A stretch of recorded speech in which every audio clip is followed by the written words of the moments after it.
people, welcome back for another video. Today I had a little something arrive, and if you know this artwork, you'll know that it's from Bree at Documented Journey. All I did was cut open the packaging, and I'm gonna pull out what's in here. I had one of my wonderful subscribers who, I don't know who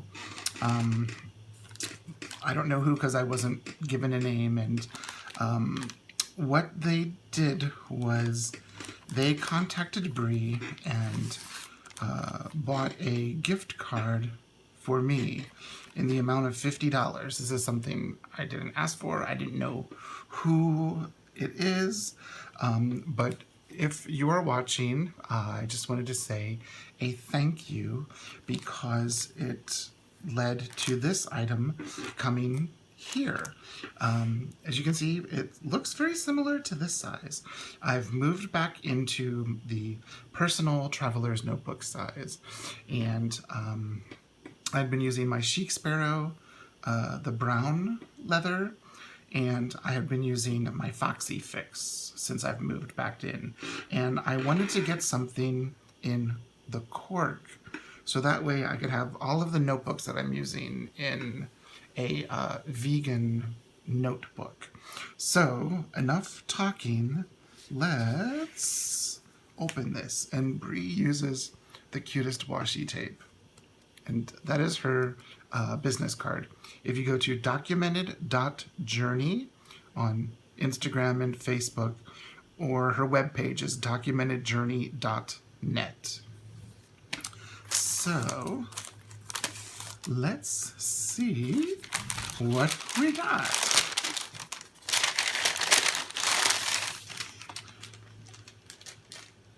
So you can see it's my favorite color. It's the beautiful olive green or avocado. And then I also got the green elastic. And on the inside, it is green as well. So this is personal size, and this is the size of my Chic Sparrow.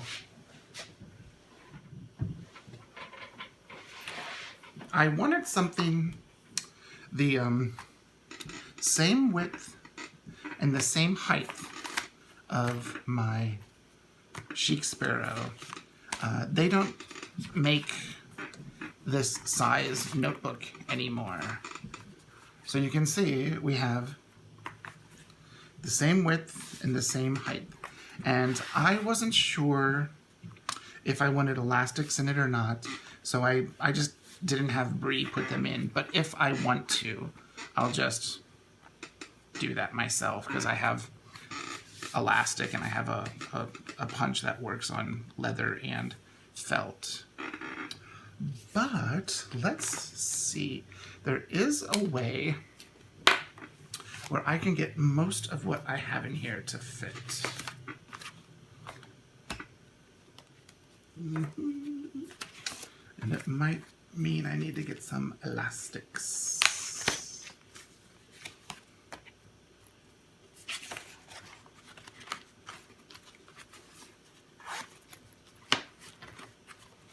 Let's see.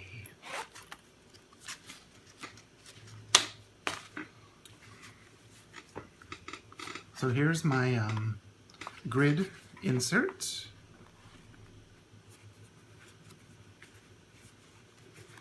Oh boy, I might need to trim these. Yeah, I'm gonna have to put holes in this.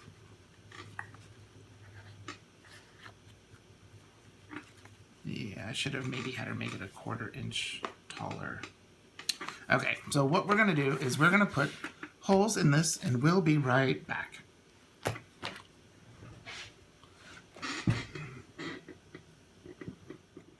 Okay, we're back. I did the hole punching into the cork, but I want to show you what I used and what I did. Now, the first thing I did was I got out my Chic Sparrow and I removed the elastic from it. it was something that I was needing to do anyways, because this is the original elastic and it's kind of, it's been really stretched out. So I needed to replace it anyways. So all I did was I lined up, let me get this cutting mat out of the way. I lined up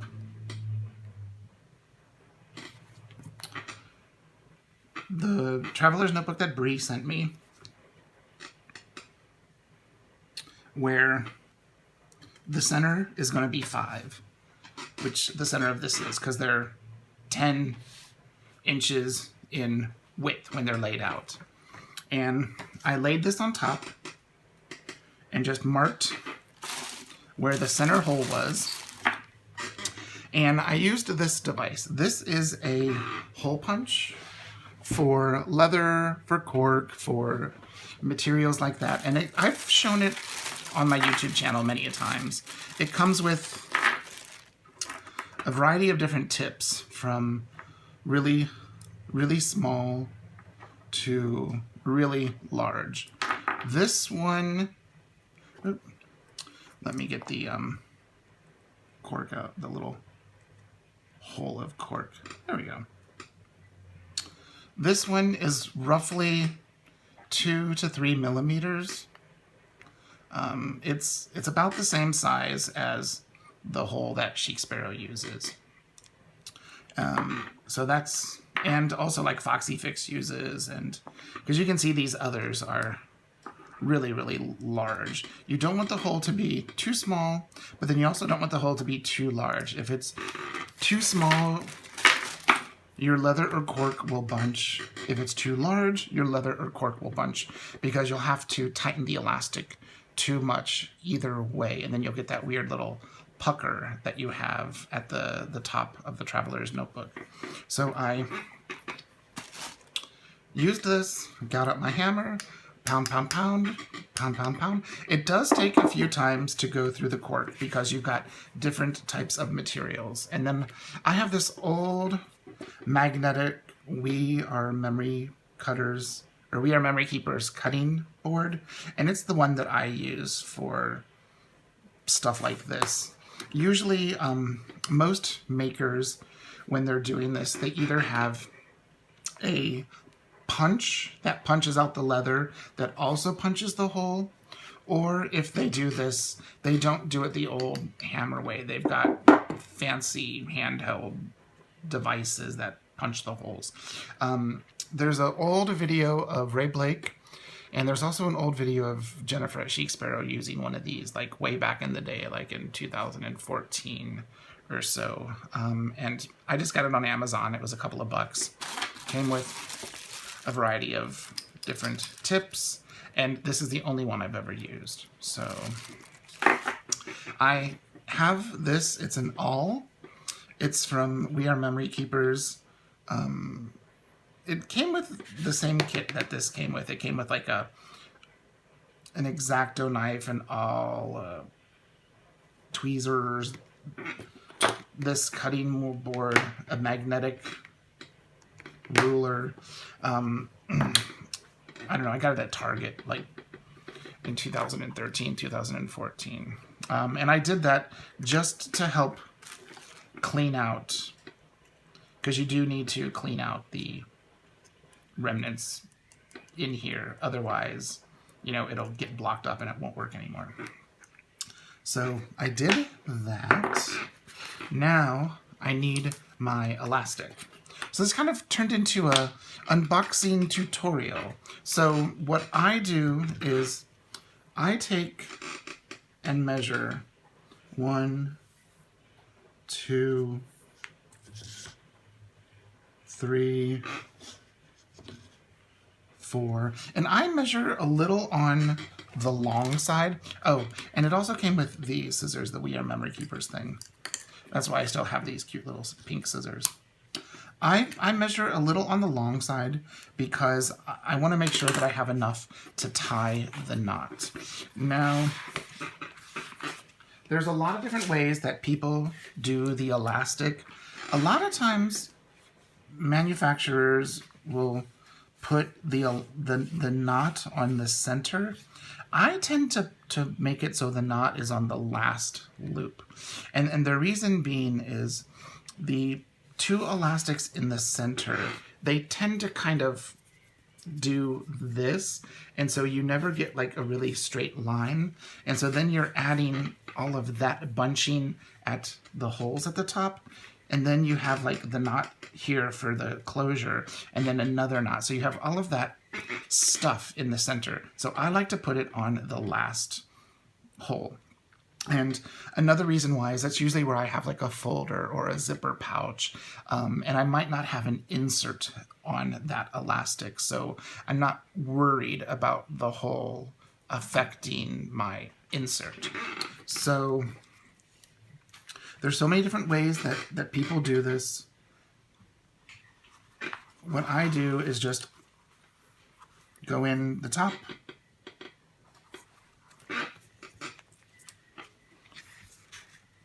go in the bottom,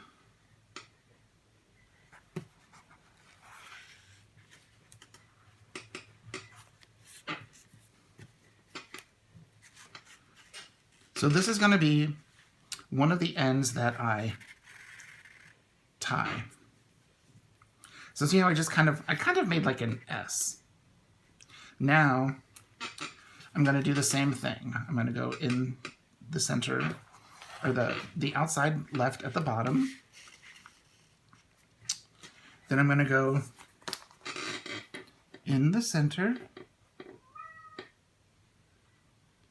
If I can get it in there.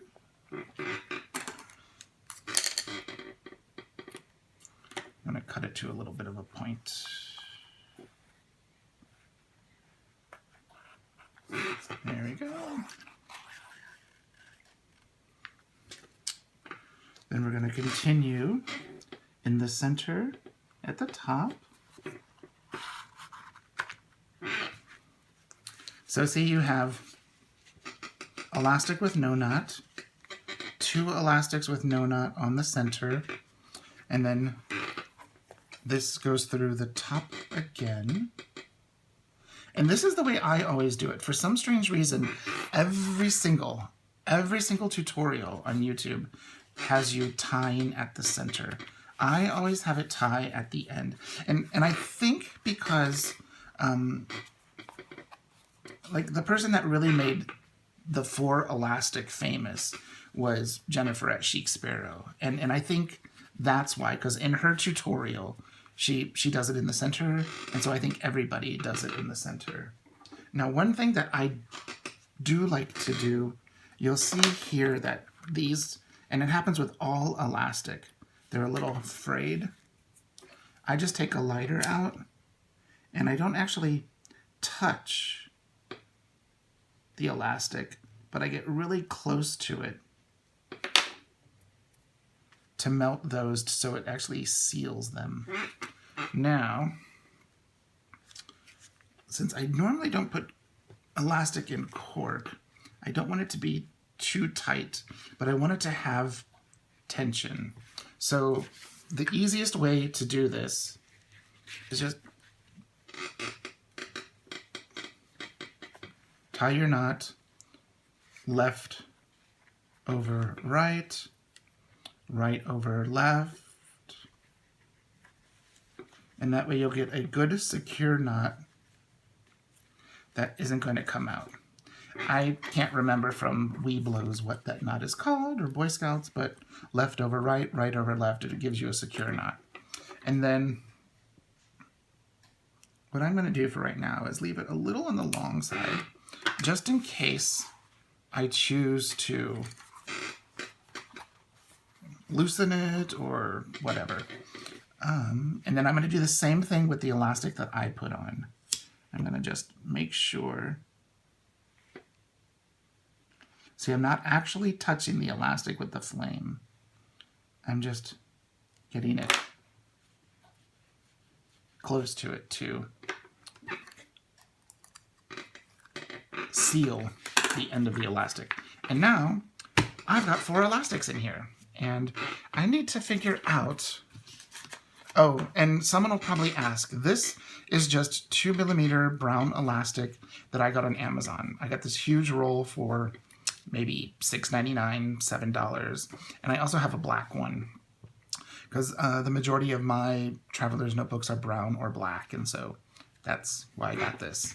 That's also one reason why when Bree asked what type of elastic color I want, I said, I'll go with the olive because I don't have olive. And I should, because so many of my traveler's notebooks would look really nice with that. And see how tight that is? It's not even moving, and I'm really pulling on it. And then you can loosen those. Now, let's get her set up.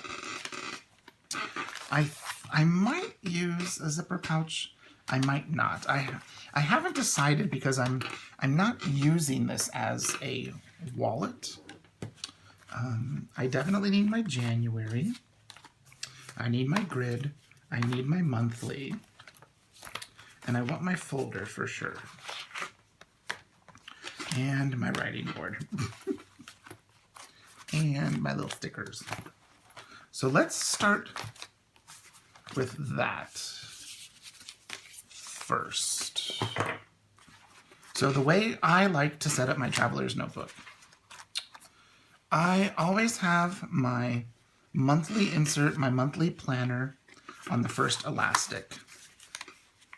The reason I do that is so that way I can quickly access any information that I might need. Oh no, I scraped my paper. So I can access that information. Now, after that, on the second elastic, I always put my January or my monthly insert that I'm working in.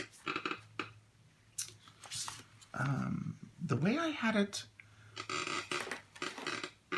let's see. Oh yeah, there's lots of space in this. See, on the last elastic in my Foxy Fix, I actually had my folder and my grid notebook. And then on this third elastic, oh, it's still in the Foxy Fix, I had my February insert.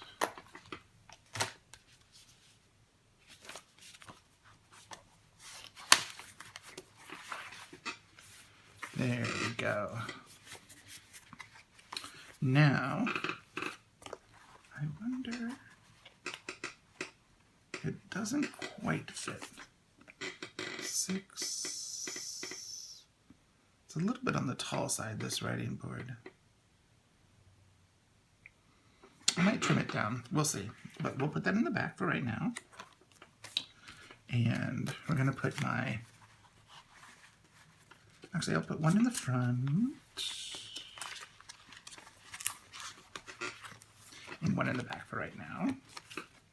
This is my marker for the daily, where we are here on the 14th. And there we are. And I've been keeping a pen with me. My Foxy Fix doesn't have a pen loop, but if you can see, there's just enough room for the pen there. And so here we are. Here's my new. I've got to figure out what I want to keep in the pockets. I definitely think I might trim this down a little bit to fit in there. Maybe take a little bit off of the top. Actually. Oh, I don't want to use those scissors. This has kind of become a DIY.